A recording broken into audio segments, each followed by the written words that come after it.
Hello, everyone. Paul Mancano here with the Banner Ravens podcast. I'll be joined by my co-host Jonas Shaffer in just a bit to discuss some of the recent changes to the Ravens coaching staff and much, much more. But first, I wanted to provide an update on a story the Baltimore Banner published last week about allegations from 6 massage therapists that Ravens kicker Justin Tucker engaged in inappropriate sexual behavior at 4 high-end spas and wellness centers in the Baltimore region. Now, just a warning, there are some graphic descriptions here that may not be suitable for some listeners. In a Banner report published on February 1st, 3 more massage therapists have accused Tucker of inappropriate sexual behavior. One woman said Tucker stroked her inner thigh and left what appeared to be ejaculate on the massage table.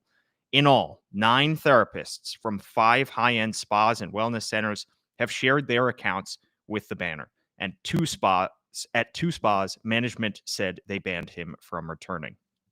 Now, in response to the new allegations, Tucker's attorneys on Friday again pointed to his lengthy statement on X, in which he said he, quote, did not act inappropriately at any time before, during, or after a professional bodywork treatment session, end quote. He also accused the Banner of engaging in, quote, desperate tabloid fodder, end quote. At his annual Super Bowl week press conference, NFL Commissioner Roger Goodell was asked about the allegations made about Tucker, and he said he was surprised, saying, quote, there's a process for that, both civil and potentially criminal, end quote. He also added, quote, we obviously have NFL investigations for that too. We obviously look at that where we don't want to interfere with the criminal side of that, end quote. And we encourage listeners to read the full story at thebaltimorebanner.com and follow for full coverage of these allegations. We'll take a quick break and don't miss the 2025 CIAA Men's and Women's Basketball Tournament in Baltimore, February 25th to March 1st at CFG Bank Arena. Watch HBCU teams battle to be crowned champion. Check out the free fan fest and performances at the Baltimore Convention Center. Enjoy downtown's top restaurants and stay in one of our amazing hotels. The CIAA Men's and Women's Basketball Tournament. You want to be here.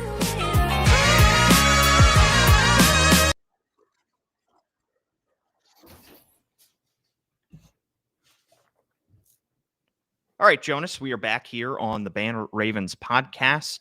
We are a few weeks into the offseason now, at least the Ravens offseason, but we are a few weeks away from the start of the offseason in full. We're ways away from the start of free agency, from the draft. All of that is a ways away. But the Ravens have some work to do in the meantime, and getting their coaching staff settled is a big, big part of this. First, they got to focus on keeping their coordinators. And the Ravens were able to do that for not only their defensive coordinator, Zach Orr, but their offensive coordinator, Todd Monken. That's why our word of the day is continuity. The definition, uninterrupted connection, succession, or union. Actually, one of the examples on Merriam-Webster's dictionary I found, Jonas, was an NFL reference. It mentions the fact that Robert Saleh was able to, if he were to stay with the 49ers instead of leaving to be the head coach of the New York Jets, that they would have some continuity as Jonas departs and now returns. He's back.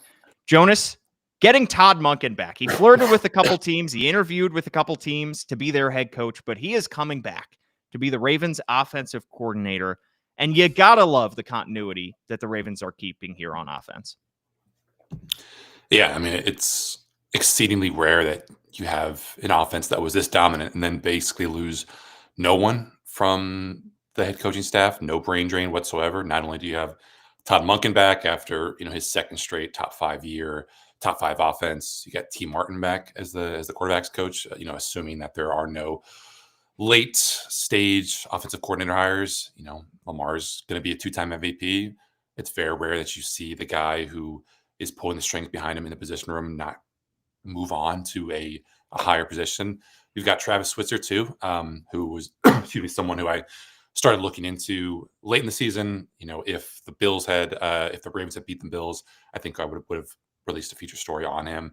But he's a guy who's kind of made his way through the ranks in the same way that Zach Orr has on the defensive side. He's now the Ravens run game coordinator. Mike Macdonald thought highly enough of him that he interviewed him for that offensive coordinator opening before they went and hired Clint Kubiak away from New Orleans. When I talked to Justice Hill, talked to Mark Andrews about him, both had very, very positive things to say about him. Even like talking about him in a more favorable light than Greg Roman in terms of just how everything integrates the run and the pass into that playbook. So I think it's great to have all these guys back together. I guess just the thing is we don't know, and this is probably something we'll talk about during the offseason, like, is this the last year for the Ravens to win it in this kind of way? Like, Lamar's in his athletic prime, but I think we'll probably start to see over the next couple of years some of that downshifting, with him having needed to lose as much weight as he did to be as fast as he has. Derrick Henry is going to be in the last year of his deal. If this is another top 3 offense, it's hard to see Todd Monken, being back for a 4th year, just because someone is going to be wanting to take a chance on a guy who's consistently put out great offenses, even going back to his days at Georgia. Maybe I'm overstating just, his appeal around the league. Maybe, like I wrote about, a couple weeks ago, this is a kind of Steve Spagnuolo situation where he's just backed himself into a corner age-wise where no one's really going to give him, a fair shake. But it does seem like this is a last hurrah in a certain sense of just how the Ravens have operated last year and a little bit in 2023 with this dominant ground game, this, heavy personnel stuff with the tight ends. It's just going to be a good sign, certainly, that Todd Monken is back for another rodeo with this offensive core. But maybe this is kind of this last show for these guys to get a Super Bowl the way that they are operating right now. Yeah, I mean, weren't we saying that last year, though, when the Ravens get eliminated in the AFC Championship game and Mike Macdonald is poised to take a head coaching job elsewhere? It feels like we were saying that having that same conversation. I don't think in any way, you didn't use this phrase, but I have heard this phrase be bandied about, that the window is closed. I mean, Lamar just turned 28. I know Todd Monken has elevated Lamar to incredible heights, and he's potentially going to win his 2nd straight MVP. This is arguably the best 2-year stretch offensively for the Ravens in their team history. I mean, they finished 3rd in points per game and 1st in yards per game in 2024. Last year, Monken's first year, 4th in points per game, 6th in yards per game.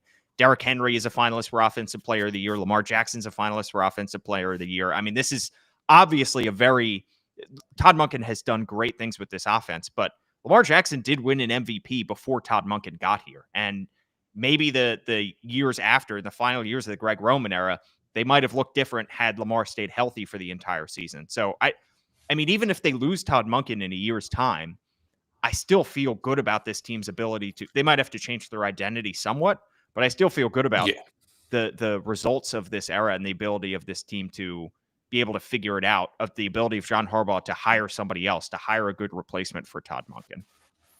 Yeah, I just more so meant it in terms of their identity. Like, Right. we think Pat Ricard is going to be back for at least another year, but maybe it's just 1 year. Derrick Henry, maybe he's, the Ravens really like what he can do longevity-wise, and they sign him to an extension. But we're reaching this crossroads with the tight end situation where I imagine the Ravens will probably trend more to 11 personnel because they can't, have all those guys back for the long haul. So you're talking about 3 aspects of what made this offense so dominant this past year, where it was the ground and pound Ravens, but they could also light you up through the passing game. And I just think that, like you said, the 2019 offense is very different from the 2020 offense, is very different from the 2024 offense. But this particular iteration of the Ravens with Todd Monken and Derrick Henry and, the smash mouth blockers out wide and all the tight ends, it might be sunsetting, after this year. And that's, I think, the distinction that I want to make. But of course, we all know like how John Harbaugh wants to play football. He wants to have guys who can block. He wants to have guys who can run the ball. Maybe it's going to be, not that different in 2 or 3 years' time when Lamar's over 30. But I just think it is interesting that with this convergence of all these forces that have made the Ravens offense as dominant has been the past 2 years, are we kind of entering, the 11th hour of that particular way of being a dominant, overpowering offensive force? I also think it's not just John Harbaugh, the way he likes to play football, but Eric DeCosta and before him, Ozzie Newsome, the way that they like to build a football team. I mean, they go into this season with all 3 tight ends entering their walk year. But I tend to think that they will bring back at least one of those guys, because this is a team that has always prioritized tight ends. I mean, Lamar's draft year, they draft Hayden Hurst and also Mark Andrews in the same draft. And then obviously Mark ends up being better than the first rounder. But I think that's the way that they like to build the team. So I do think that they are going to still be, even if Todd Monken departs in a year's time to be a head coach somewhere, that they are going to be a team that relies on tight ends, that runs the football, and that doesn't ask too much of Lamar through the air. But we'll see. I mean, that's, who knows? In a year's time, like you said, Todd Monken may be, just because NFL teams are, always looking for the next young up and coming coordinator. Maybe Todd Monken slips through the cracks again next offseason, and he's back for another year as offensive coordinator. I think there's also a good chance next year that Zach Orr is on a lot of teams' head coaching wire, because what he did in the second half of this year, obviously I don't think he did enough throughout the entire season to garner head coaching interviews. I think teams are ready to see him produce more and take the reins more as his tenure goes on in Baltimore. But he could be a guy that teams are looking at to be interviewing for a head coaching job if this defense produces like it did in the second half of this past year. Yeah, I mean, you look at the kind of coaches that have been hired on the defensive side of the ball for those head jobs. Zach Gore is not quite in that Aaron Glenn, Mike Vrabel, hallowed category yet. But what Vrabel and Glenn both have that Zach Gore also has is that history of being a very productive player. And then I think that has been like a commonality among a lot of the defensive hires is guys who come in with that name recognition, that instant credibility in the locker room. Vrabel won a Super Bowl. I think Aaron Glenn was a top 5 pick who made a couple Pro Bowls. Zach Orr was an all-pro player and would have, potentially had a Ring of Honor level career if not for the, congenital neck condition. So, he's also young enough to relate to a lot of these guys in the same way that Mike Macdonald could. I don't think he has quite as many dad jokes as Mike Macdonald, but that's not necessarily a bad thing.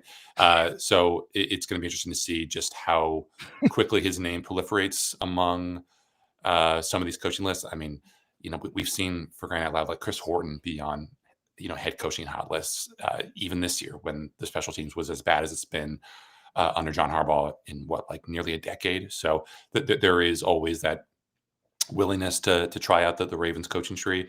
I think if Mike Macdonald really leads the Seahawks to breakthrough year this year, I imagine we'll probably see some owners wondering if there could be some copycat success with Zach Orr or maybe someone else on that staff. Yeah. So it's definitely something to keep your eye out for. Yeah, and he's going to be 33 in June. He's 32 right now, but teams are not afraid. They've shown to hire a guy who is not even 35 years old yet. All right, let's talk about an addition that was made to the Ravens coaching staff. A guy who is a little bit past 33 years old, Chuck Pagano, was added to this coaching staff as a senior secondary coach. He reunites with his old head coach in John Harbaugh.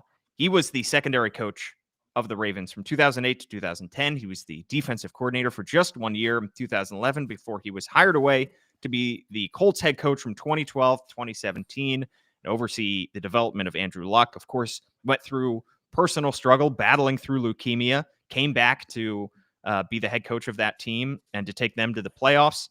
He was fired at the end of 2017, was the Bears defensive coordinator for a couple years in which he coached Roquan Smith.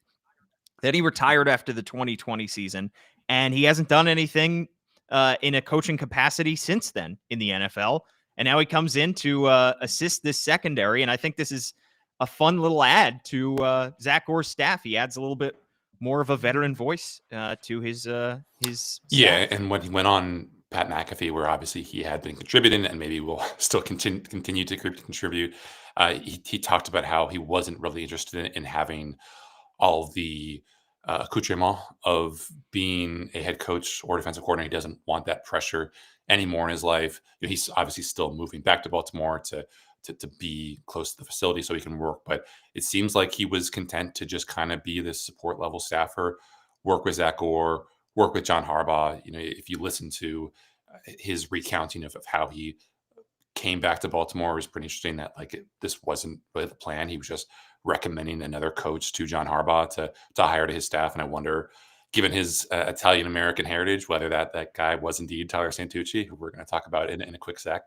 But there's obviously that love for John Harbaugh. He would go on local radio, hits to talk about the Ravens and John Harbaugh. He's obviously still thinks very highly of the organization. He basically said that there was only one place that he would come out of retirement for, and it's Baltimore or a place like Baltimore. So I think it's always good to have a guy with Pagano's experience come back. I'm sure there's probably some people who are like, we want the hot young thing for this staff. Another guy who is coming with fresh ideas. But you look at some of the best defense coordinators in the NFL. I mean, I think what was most remarkable about what Mike Macdonald did in his 2 years is that he was not a graybeard. He did not have those gray hairs. He had not really been through the wars. He coached at Michigan for 1 year, but he had so many ideas that were novel and new, and obviously had great personnel. But you look around the league, it's typically the Steve Spagnuolos, it's formerly the Dean Pease of the world who have seen so many things from so many offenses. John Harbaugh always said there's not really, nobody's really reinventing the way that you play football and offense. It's just slight tweaks of old concepts. And I think you see that with these defensive coordinators who know what to do when a team or an offense goes into play A or play B or play C. Like, they know all the counter moves. And so it's going to be interesting to see what he brings to Baltimore. I think it's a different kind of energy than Chris Hewitt had in the secondary. I don't know if that's a good thing. Don't know if it's a bad thing, but certainly he has a lot of really, really good pieces to work with Marlon Humphrey, Kyle Hamilton, Ardarius Washington, obviously Nate Wiggins had a great rookie year. So he's definitely going to be set up for success. But of course, we said the same thing last year with, Doug Mallory and Chris Hewitt coming in. Right. I mean, this team, I think, is still reckoning with the brain drain that they suffered a year ago. I mean, they not only lost Mike Macdonald, but they lost Denard Wilson. They lost Anthony Weaver. I mean, Zach Orr was, I don't want to say set up for failure, but he certainly had less infrastructure around him when he came over as the defensive coordinator, when he was elevated from linebackers coach, than Mike Macdonald did. And he had to battle through it the first 8-9 weeks of the season and ultimately got things figured out. Dean Pease probably helped that as well. But now Dean Pease is taking a step back. Now Chris Hewitt is leaving for a job with the Colts after he was elevated to assistant head coach last offseason with all the upheaval on the Ravens defensive coaching staff. So they need to keep adding to this. And it doesn't, like you said, doesn't necessarily have to be young up and coming guys. It can also be more veteran, more grizzled coaches that they are adding around Zach Orr to make sure that this defense doesn't take a step back. You mentioned Tyler Santucci, Georgia Tech defensive coordinator, was hired as their new linebackers coach. Maybe that is a guy who fits more into the first category of being a young and up and comer. You have to be able to consistently replace talent on the coaching staff, just like you do on the field. And I think John Harbaugh has done a very good job of that in his tenure. It's one of the most underrated aspects of him as a head coach. And this is a under the radar move, and bring Pagano back and bring Santucci onto your staff that feels like it could pay dividends. Yeah. And that linebackers position has been very, very important, very fundamental to the kind of succession plan on defense. You think Wink Martindale was a linebackers coach before he got that promotion to DC. Mike Macdonald was a linebackers coach before he got promotion to DC. It was interesting that the position that the guy that he's replacing, Mark DeLeon, was only the inside linebackers coach. And now maybe it's just a small quibbling thing with semantics, but when the Ravens introduced Santucci, he is now the linebackers coach. I don't know if that means that he's going to have the edge rushers under his purview, but I think John Harbaugh has typically been more willing to mix things up and have this kind of convergence of different position groups. But he was obviously in demand. I think there were reports linking him to the Clemson vacancy, and if you know anything about what Clemson pays its coaches, maybe he took a slight pay cut to join the Ravens compared to what he would have made as a Tigers defense coordinator, because obviously they pay real good money for those coordinator spots. But he fits the Ravens ethos in that when he got to Georgia Tech. He inherited a just terrible run defense. I think they were averaging 230 yards allowed per game. Goes in 1 year, they cut it down by like 100 yards. They are top 5 run defense in the ACC in terms of yards per carry, in terms of yards allowed per game. So, there's obviously that track record of going into Duke, turning things around a little bit, going into Georgia Tech, turning things around a little bit. He's obviously going to have Roquan Smith, who's basically a coach on the field to help things out. And it's just a matter of like, can you coax, or how much can you coax out of Trenton Simpson, because that is going to be the big question this year. And that's, if the Ravens take a linebacker in the top 3 rounds this year, then that's probably a pretty bad sign for what they think of what Simpson can do in the long run, because you invested a 3rd round pick in that guy, and you basically gave him less than a year to be a starter. So we'll see what kind of help they give Santucci. I think they should probably bring back Malik Harrison, just because he is this Swiss Army guy who could do so many things as an edge defender, as an off-ball linebacker, as a special teamer. But it's going to be interesting to meet him and just kind of ask him the questions that you have of any of these newcomer assistants. Yeah, I mean, you mentioned the big goal question mark at linebacker in terms of Trenton Simpson, but yeah, you said Malik Harrison is a free agent. Chris Board is a free agent as well. A lot of questions for him to answer, and a lot of personnel decisions to make there. All right, Jonas, let's talk about some news around the league, because before we do it, big-time veterans.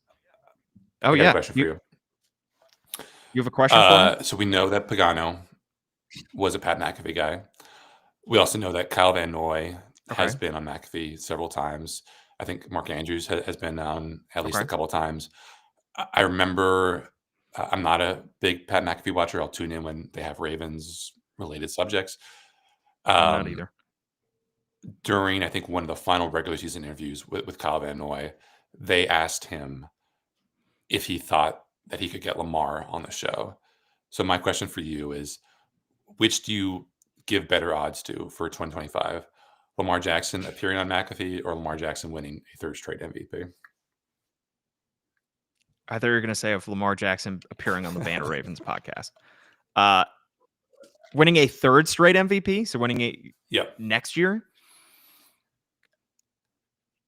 I think probably McAfee, just because I feel, I feel bad underrating Lamar. None of us, by the way, we're going to look back the second half of the show. We're going to look back at our preseason predictions. None of us predicted Lamar would win MVP. Nobody on the Baltimore Banner staff. We all picked Josh Allen, CJ Stroud, Jordan Love. None of us picked Lamar Jackson. So I shouldn't be, underrating Lamar, and don't think that he could win his 3rd straight MVP. However, what is it? 15 minutes to get Lamar Jackson on a show on Pat McAfee. He can, hop on a Zoom anywhere. He can hop on a FaceTime anywhere. I think that's probably far more likely. What do you think, Jonas? Yeah, I guess I would say so. You rarely see Lamar do these like non-game day production related interviews.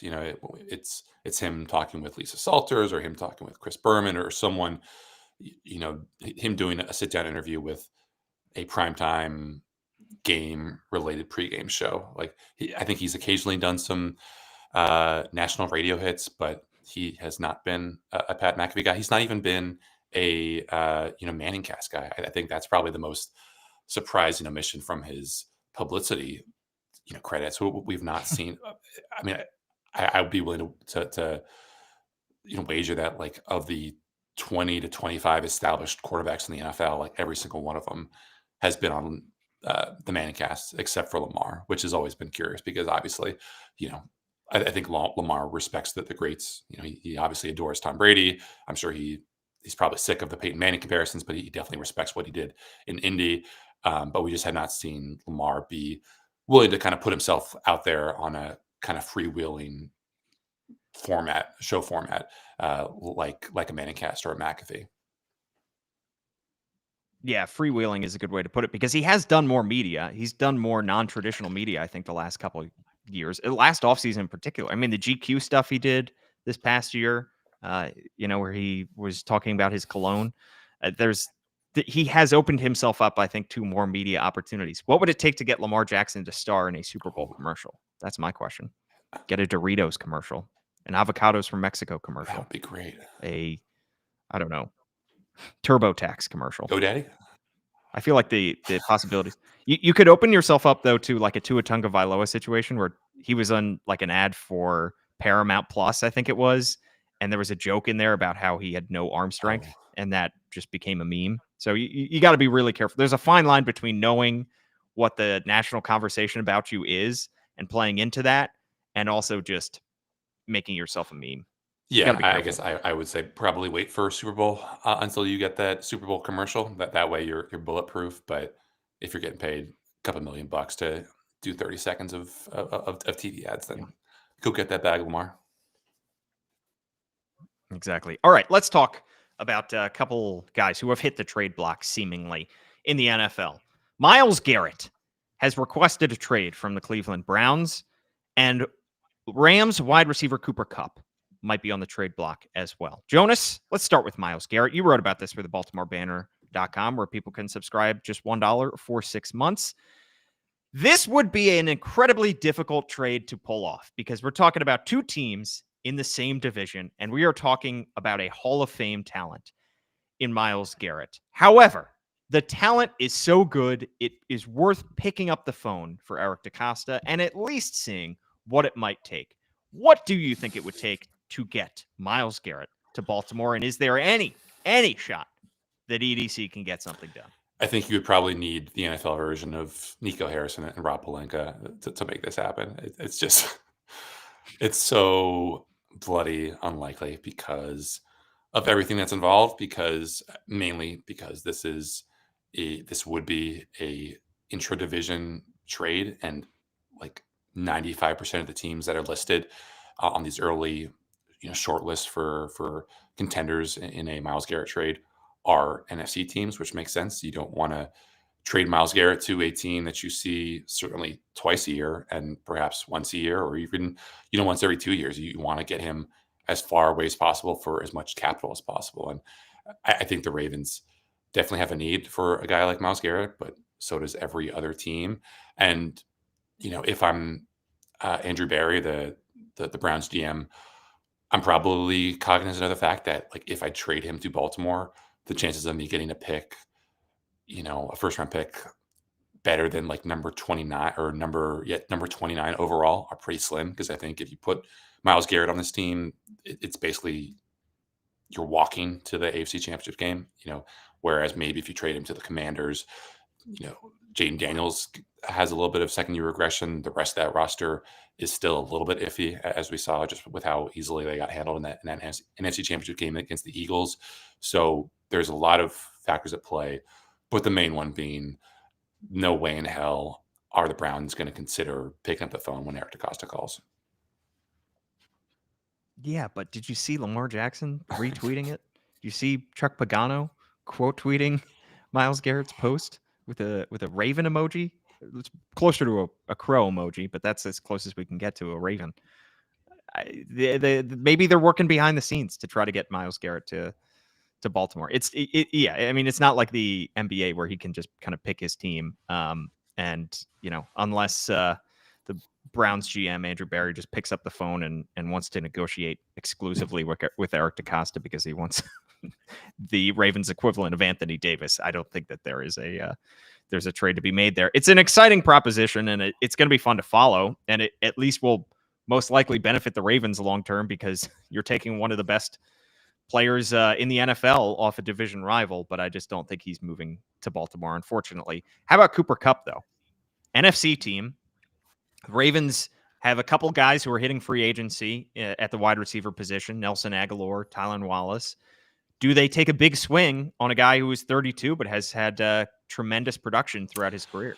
To me, this is shaping up almost as like Cooper Kupp as the white Odell. I just think that the injury history is such that it is almost disqualifying. He also has a huge cap hit. I think the understanding would be that whatever team lands him would be able to renegotiate and bring down, that salary, or at least, help with the cap hit. According to Spot Track, the new team acquiring Cooper Kupp, if he's traded and not released, would get a $20 million cap hit in 2025 with a $5 million guaranteed.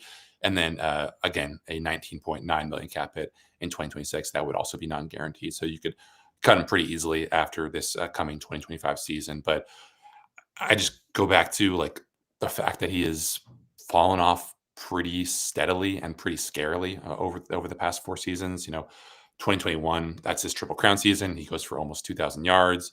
I think that they win the Super Bowl that year. He's 15th in ESPN's receiver tracking metrics for their open score, which basically measures, how much separation you're getting from whoever's out on the field. So that's 15th among wide receivers and tight ends.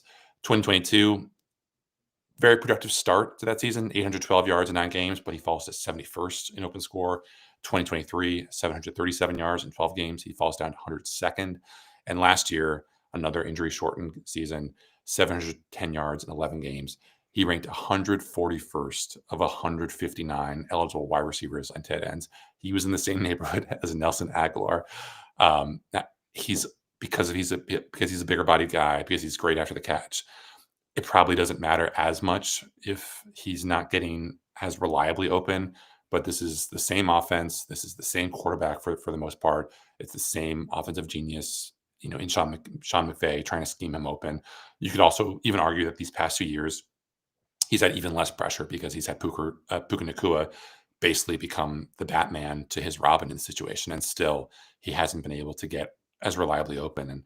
And, Matt Bowen, who obviously does great work for ESPN, said he's strong at the catch point, but he has declining lower body quickness, doesn't separate at the same rate, leading to more contested throws. And I just think that all things being equal, you can probably find a guy who gives you at least 80% of the production at like 1/10 of the cost in the draft. It just, there's so many good wide receivers coming out of each and every draft, even if it's not this year, maybe it's next year.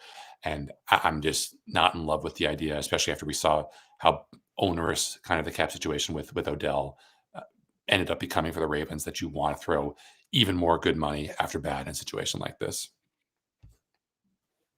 Yeah, I mean, the Ravens would probably just be best served going to the draft again when it comes to wide receivers, because once a wide receiver is good enough to be earning top money, do the Ravens really have the financial flexibility to add another huge contract like that? I mean, they still have Lamar, Marlon, Roquan, now Nnamdi Madubuike. All those guys are eating up a huge, huge portion of their salary cap. And you just don't want to have to. And then you're talking about adding, another big contract in Kyle Hamilton soon, and probably another big contract in Tyler Linderbaum soon.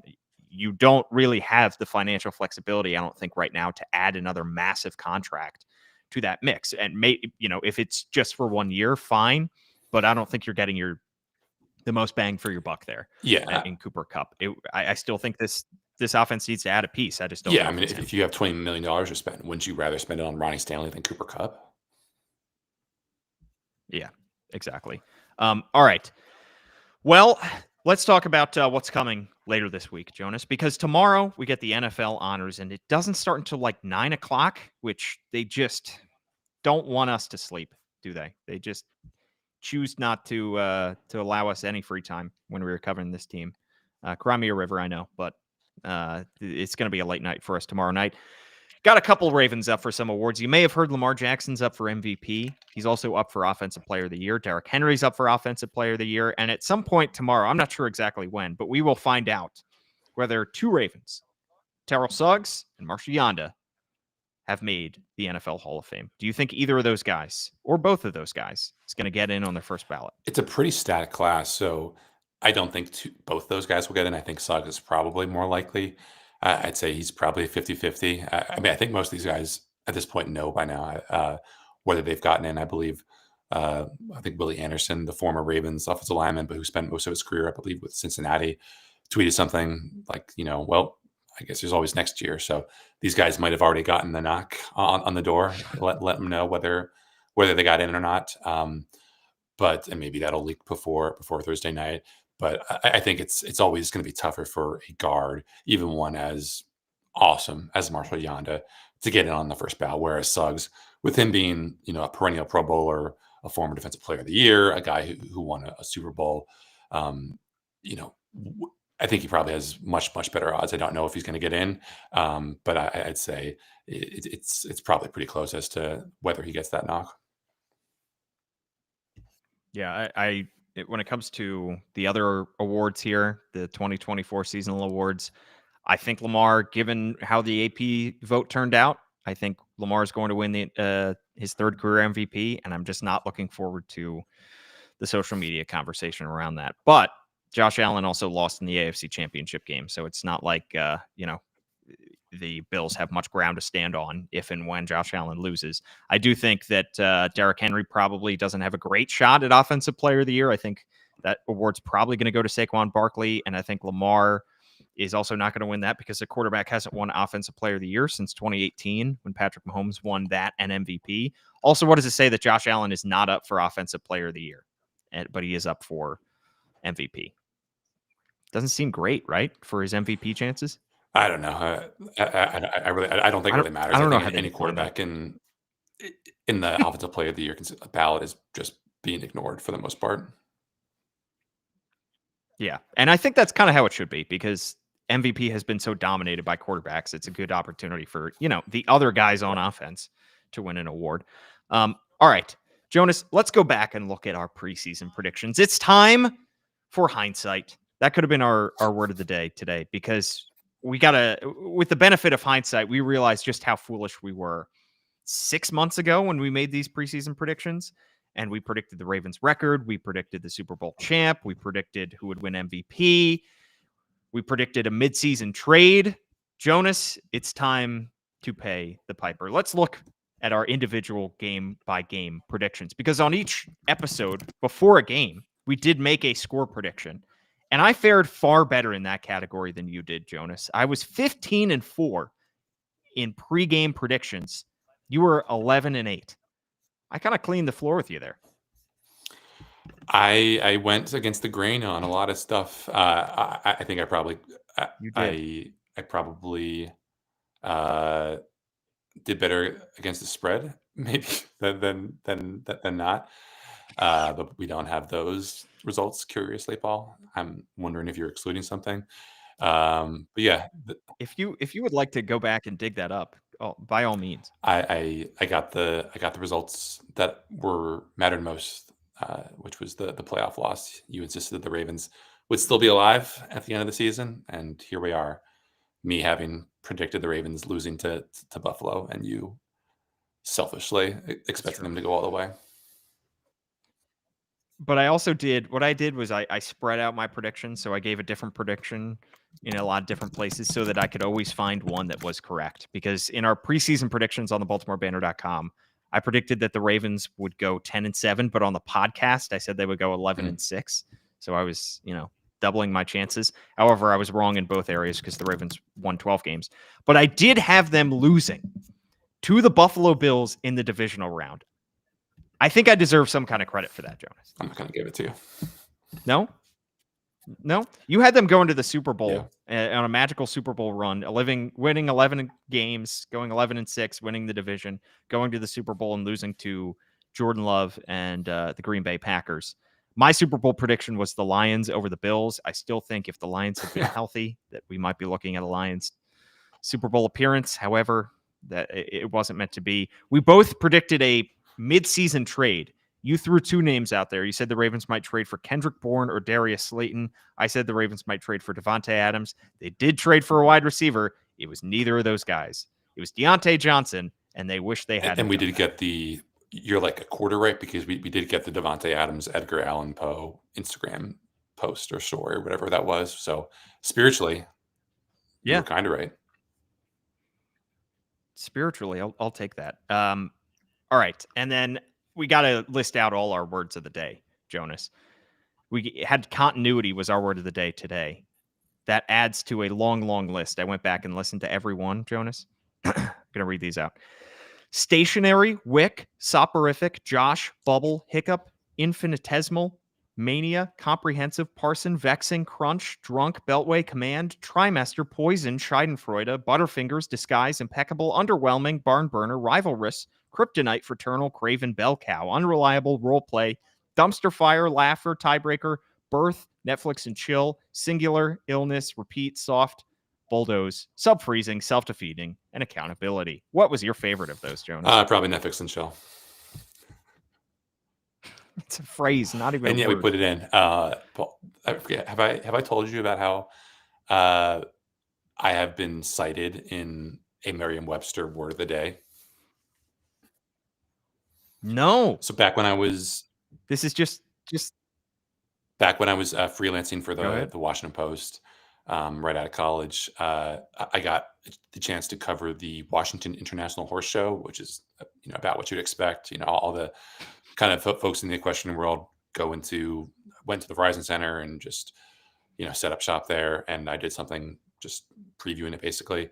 And a farrier is someone who is responsible for putting the horseshoes on these horses, which is obviously like a very, very important job because of just how mean the streets can be, and how it's just a very important job. If you've been around a horse. And so the phrase that I used was, the longtime farrier saw a lame brown gelding and an anxious owner approach. And that was in an October 25th, 2012 story. And I think like a couple months later, or maybe a year later, at this point, I was still subscribed to Word of the Day. And maybe that explains why we are where we are now in terms of the podcast.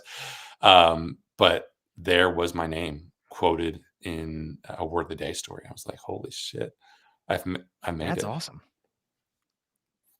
You just saw it pop up on your email, or that's incredible. What a feeling that must have been. I was going to say, this is just like when Cliff Brown of Baltimore Ravens was a quote from one of his old stories. I think one of his old NBA stories maybe appeared on the album cover of Kendrick Lamar album. And Gianna Han wrote an article about it on the BaltimoreBanner.com. It's almost that good. Now you just need, so what the word was farrier. All right. Now we just need somebody to create an album called Farrier and include the dictionary definition and the Merriam-Webster. Is it still up there on Merriam-Webster's I'm looking website? at it right now. Do you want to mention? Wow. How did it take this long for us to find out? We've had this Word of the Day segment for how long, and this hasn't come up before, Jonas? You mentioning the thing about how Robert Saleh was mentioned as like part of the context for the first Word of the Day brought me back to my brief moment of glory. Wow. Jonas Shaffer is famous. We knew this all along, but now we just add fuel to the fire. All right, Jonas. Well, we're going to have more podcasts as the offseason goes along. We are going to get a conclusion to the 2024 season with the Super Bowl on Sunday, and then we'll be back in the days following that to look ahead to the offseason. I think at some point, too, probably on our next episode, we're going to look back at the Ravens' moves from last offseason and look at them with fresh eyes and determine what EDC did well, what he didn't do so well, and what lessons they can take from that offseason. Don't miss the 2025 CIAA Men's and Women's Basketball Tournament in Baltimore, February 25th to March 1st at CFG Bank Arena. Watch HBCU teams battle to be crowned champion. Check out the free fan fest and performances at the Baltimore Convention Center. Enjoy downtown's top restaurants and stay in one of our amazing hotels. The CIAA Men's and Women's Basketball Tournament. You want to be here.